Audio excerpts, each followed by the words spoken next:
Se você acha que o Manifesto Comunista é apenas um texto inocente de crítica social, você provavelmente nunca leu o que ele realmente propõe.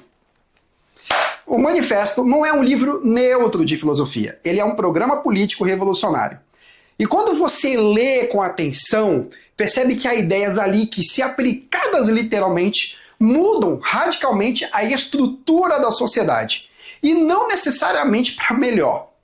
Hoje eu quero mostrar 5 absurdos centrais do Manifesto Comunista. Ok? Então, vamos lá.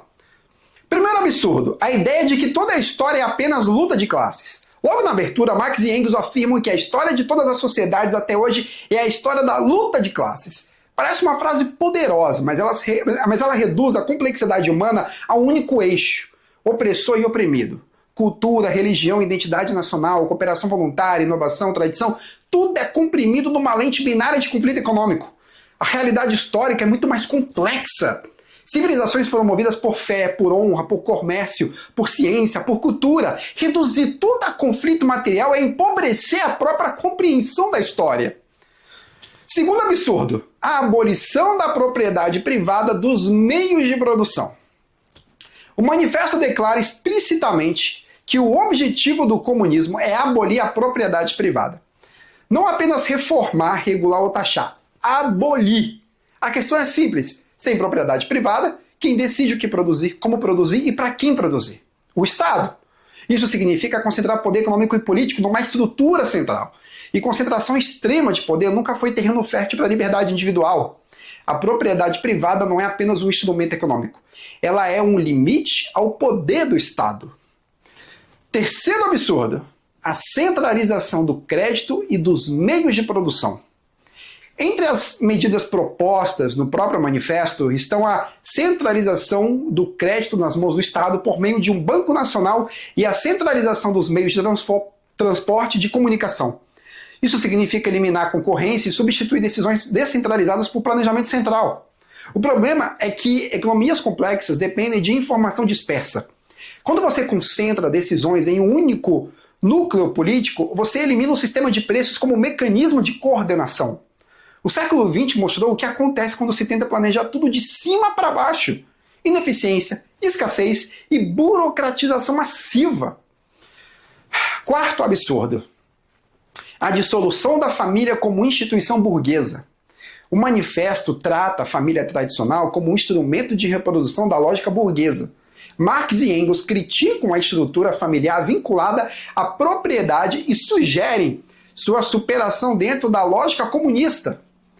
Independentemente de debates contemporâneos, é inegável que a família é uma das instituições mais antigas e estruturantes da civilização humana. Enxergá-la apenas como um mecanismo econômico é uma redução materialista extrema da experiência humana. Quinto absurdo, a crença na inevitabilidade histórica do comunismo. Marx escreve como se o comunismo fosse o estágio final inevitável da evolução social, quase uma lei natural. Esse determinismo histórico é perigoso porque transforma a teoria em destino. Se o comunismo é inevitável, qualquer resistência pode ser tratada como um obstáculo retrógrado da história. Esse tipo de mentalidade justifica radicalismos.